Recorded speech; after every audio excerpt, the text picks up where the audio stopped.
Hello everyone, welcome to the KZGN News. Today we're bringing election news, we'll talk about street repairs for the city of Ridgecrest, protests at Trump rallies in California, a special event coming from Ridgecrest Regional Hospital, today's gas prices, weather, sports, and much more. From the Rademacher Hills to Bee Mountain and the mighty Sierras, Ridgecrest to Inyokern and China Lake, this is your news for the Indian Wells Valley with the KZGN News crew. Hello, I'm Tom Winnick. Thanks for joining us for the news affecting Ridgecrest and the Indian Wells Valley. Well, in the delegate race for the White House, the numbers have changed. The Pennsylvania Free Delegates have declared their support for Trump. That will set the delegate totals for Trump at 994 delegates, Cruz with 566, and Kasich with 153 delegates. So Trump is almost 80% of the way to the nomination. For the Democrats, that puts their totals at 2165 for Clinton and 1357 for Sanders. That puts Clinton at almost 80% of the necessary delegates she needs to win. The next election will be in Indiana. Cruz and Kasich have teamed up and are setting their sights on beating Trump in Indiana, New Mexico, and Oregon. Next Tuesday, Indiana is the biggest prize, so Trump is going to have a fight there. Current polls show Trump with a very small lead there. It is reported that there will be over 5,000 anti-Trump commercials run in Indiana before Tuesday's election. Millions of dollars will be spent in the last-ditch effort to stop Trump. For the Democrats, Clinton leads in all the polls. However, it is also a tight race, and Sanders is hoping to repeat his Michigan win and take Indiana from Clinton. Speaking of voting, here's a warning to everyone watching this. California will likely be the final determining state for the Republicans. It's just 5 weeks until the June primary in California. For the first time in many years, California is very important for both parties, really. It's looking like California could be the vote that determines the presidential nominees. For the Republicans, Cruz and Kasich really don't have a chance to get the minimum 1237 delegates needed to clinch the nomination. But Trump could be so close that California could be the one that puts him over the minimum number. And Cruz and Kasich want to stop him from going over the 1237. So get ready for hundreds of TV commercials having the candidates slamming each other, and they'll be out soon. For the Democrats, while Clinton is leading, Sanders has not given up. He believes California could be a state he can win and really challenge her at the convention. So they'll be campaigning here as well. Anyway, if you're not registered to vote now, you have time to register, but not much time. You need to vote June 7th. You need to register 15 days before the election date. So you basically have about 3 weeks to register. But don't wait till the last minute to register. Voter turnout could set records we haven't seen in years. You can pick up registration forms at City Hall, Post Office, or libraries, or go register at the DMV. Or you can register from home via the internet. Just go to the Kern County Election Department website at elections.co.kern.ca.us/elections. There is a button on the webpage that says, "Click here to register to vote." Again, this primary is finally our chance to determine a national election. By the way, there will be initiatives on the ballot as well. Some very important initiatives. So, get registered. Be part of the process. How about the president's current numbers? The latest Rasmussen polls show Obama's disapproval number at 50%, with only 49% approving. In the poll asking if people agree with the direction the country is going, 66% say we are on the wrong track, with only 25% saying we're on the right track. And Congress doesn't do any better. 66% disapprove of the job Congress is doing, and only 11% support Congress. The silver lining there is that at one time only 9% of the people approved Congress's performance. And here's a big poll that bears mention. For months, all the polls have shown in a Clinton-Trump race, Clinton was always the winner by a fairly large numbers. Well, that has changed. Today's Rasmussen poll shows them both at 38% support. It's an actual tie.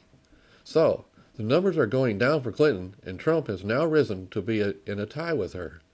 Many pundits believe the Clinton-Trump numbers really won't be a true representation of the nation until the final nominees are set.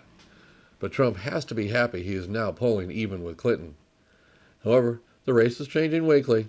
Now we are starting to see unrest in California concerning the Trump campaign. Supporters of Republican Donald Trump were attacked outside Anaheim, California's City Hall by protesters. This included 2 little girls that were pepper sprayed by one of the radicals, police said. Another older woman, again a Trump supporter, was slapped in the face by a male anti-Trump activist. The attack Tuesday came after about 50 people confronted each other in the Orange County community. Backers waving U.S. flags and pro-Trump signs were met by opponents, and a shouting match began before a city council meeting where an anti-Trump resolution had been proposed at the council meeting.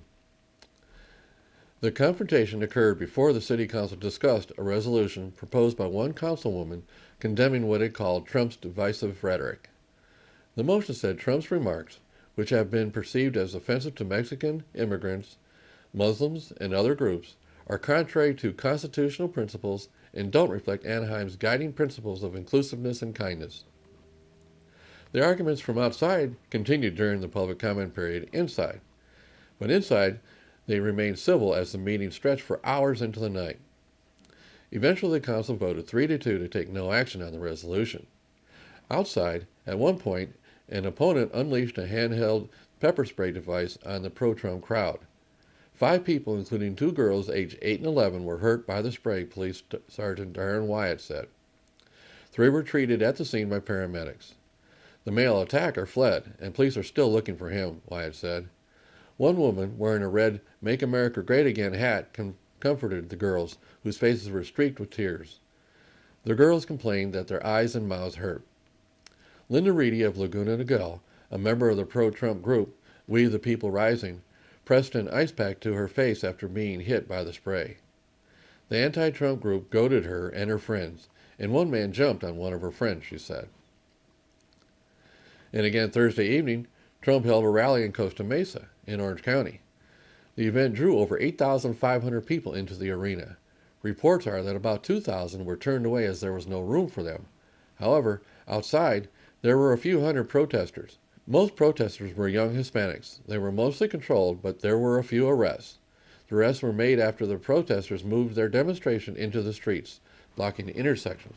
The police put up with it for a while, but eventually ordered the protesters off the street. It took a few hours to finally get them to leave. About 20 people were eventually arrested or detained and released. The protesters met with some Trump supporter resistance early in the protest. Some were waving Mexican flags and using profanity against the Trump supporters. One Trump supporter, irritated with flying the Mexican flag, said that they need to realize for loyal Americans, flying a Mexican flag in protest to the country you supposedly want to live in doesn't help their cause. There was also damage to one police vehicle during the protest. The venue was very close to a freeway, and the police were explicitly making sure the protesters would not get access to the freeway. They were successful keeping them off the freeway. So as we approach our June election, we'll be out seeing more of this.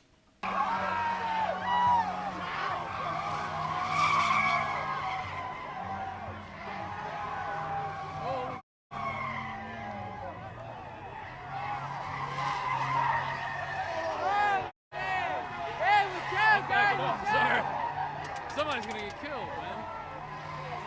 Crazy. Now stay with us. After the break, we'll have news about Trump's speech he gave on foreign policy.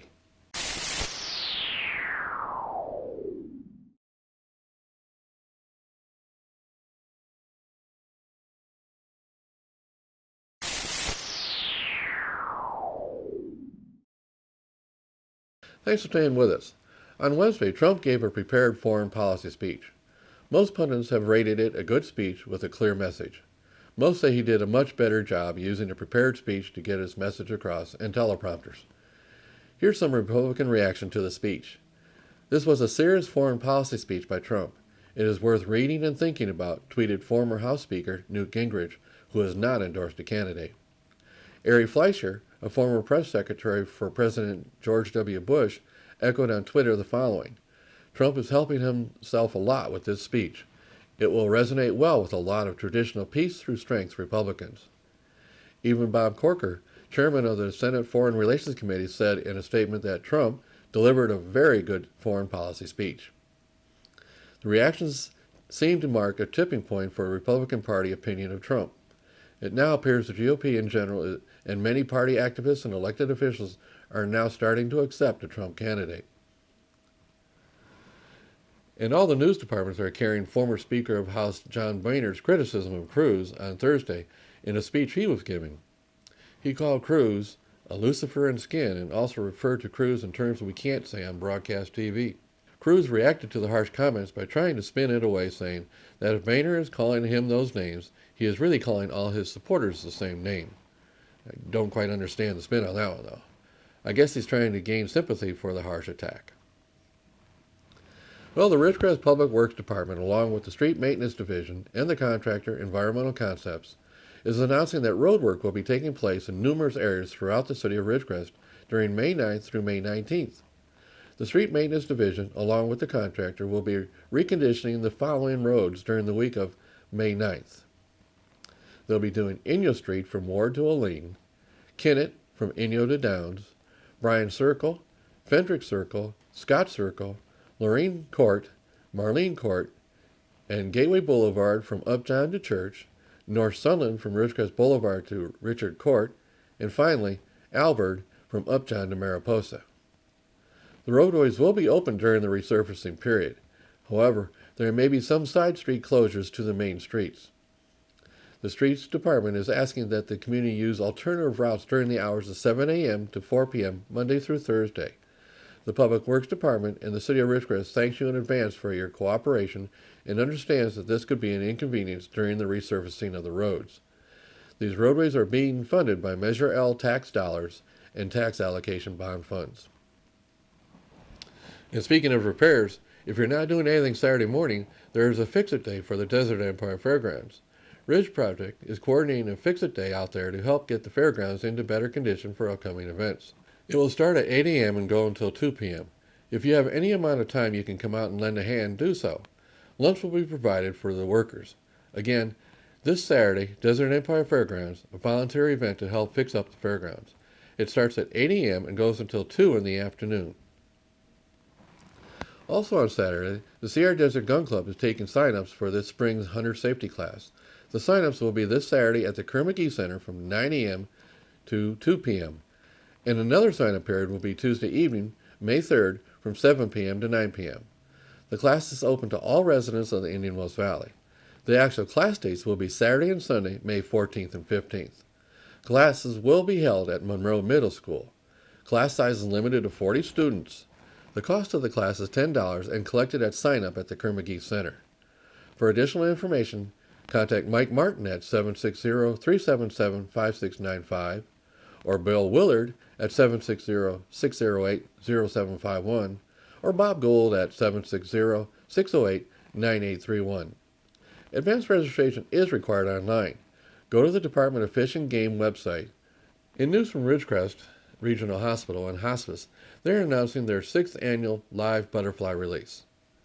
It will happen on Saturday, May 7th, 2016. It will be held at 11 a.m. It will be on the Ridgecrest Regional Hospital front lawn. This is an event to raise funds in support for hospice. The community is invited to help raise the funds by sponsoring a painted lady butterfly in memory of a loved one. The celebration will include the recital of names, an inspirational poem, release of painted lady butterflies, and a reception to follow. Enrollment forms are available at Hospice or online at www.rrh.org.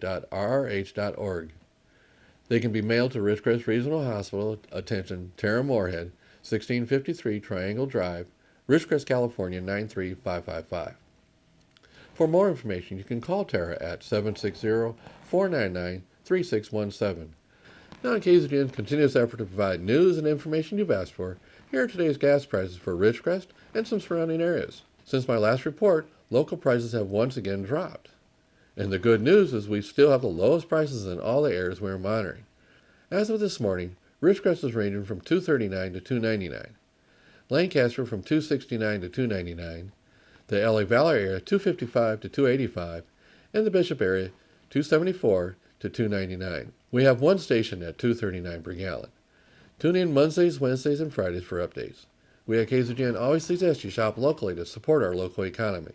Remember, when you pay sales tax out of town, you're helping those cities pave their streets instead of here. Now stay with us. After the break, we'll have weather and sports.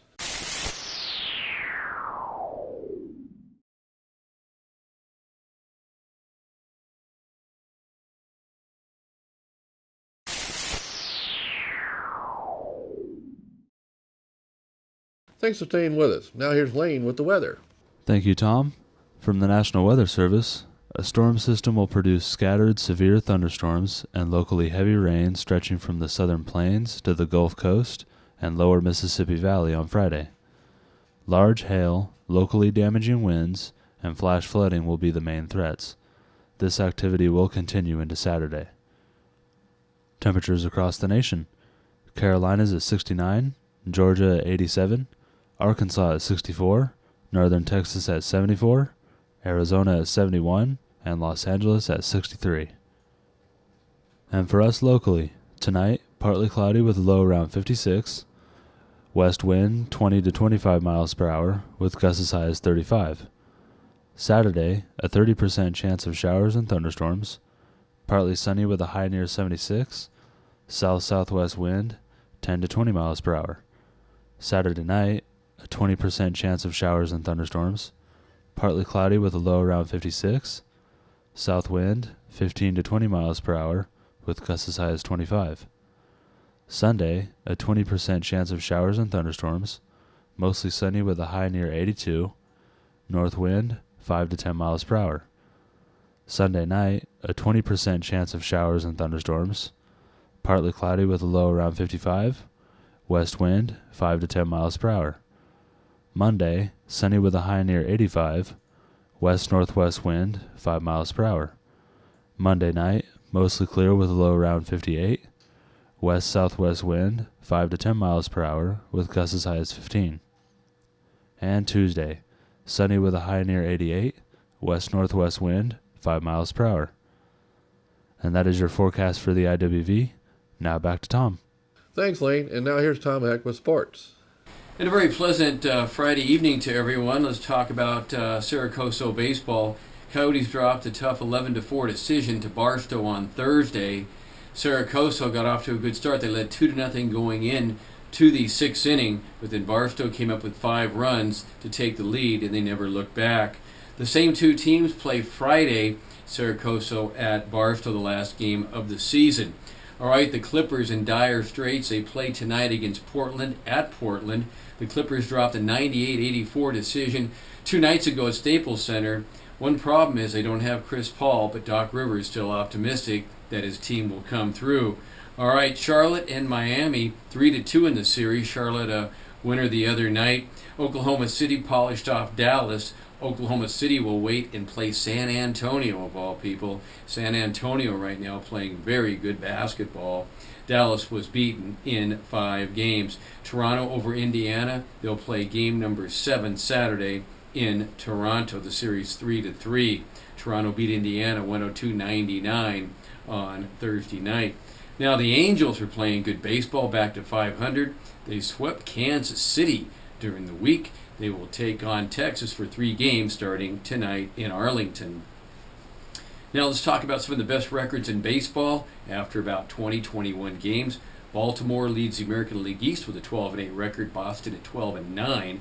In the Central, the White Sox, of all people, 16-6. Kansas City, after losing 3 in a row, they're now 12-9. Out west, Texas 12-10. Seattle 12-11, and the Angels 11-11 after their 3 wins in a row. Now the Dodgers, they're 12-10, still leading the West, but they were swept by the Marlins this week. Former coach Don Mattingly came back, got a little revenge against his former team. And the Chicago Cubs, best record in baseball in the Central, they're 16-5. Their best start since 1907. It's been that long. All right, talk about also other teams hot. Washington 14-7. Dusty Baker, their new manager this year, doing a good job over there. All right, Burroughs softball, they lost to Sultana this week, Wednesday 15-3. Baseball team lost to Apple Valley. Same 2 teams play each other respectively today on the road. All right, the annual Knights of Columbus St. Anne's basketball tournament, in conjunction with the Saracoso 5th grade basketball league, opens up tonight. The games will be tonight and all day tomorrow. Now here are the brackets. Gateway and St. Anne's will battle in the first game on Friday at 5:30. Inyo Kern and Las Flores for the girls at 6:30 on Friday. Charter and Richmond at 4:30. The Charter girls, the number 2 seed in this thing, Gateway number 1. And Fowler, the number 3 seed in the 5th grade league, will take on number 6 Pierce at 7:30. Now in the boys division, the number 1 seed is Las Flores. They're undefeated. They'll take on St. Anne at 4:30. Then you have Gateway and Inyo Kern at 7:30. That's the 4 and the 5. Fowler and Pierce, the 2 and the 7. Fowler number 2 against Pierce 7. That's at 5:30. And then Charter and Richmond at 6:30. That's the 3 and the 6 Charter number 3 seed. Ryan Coppin does a great job with that program. That's your sports for this Friday. Have a good weekend. Tom Heck for KZGN. So that's the news for today. Also, KZGN-TV know you have a choice in what you watch for your news. We all thank you for choosing KZGN-TV, Ridgecrest's only locally owned community TV station. Now stay tuned for Ridgecrest Talk coming up next.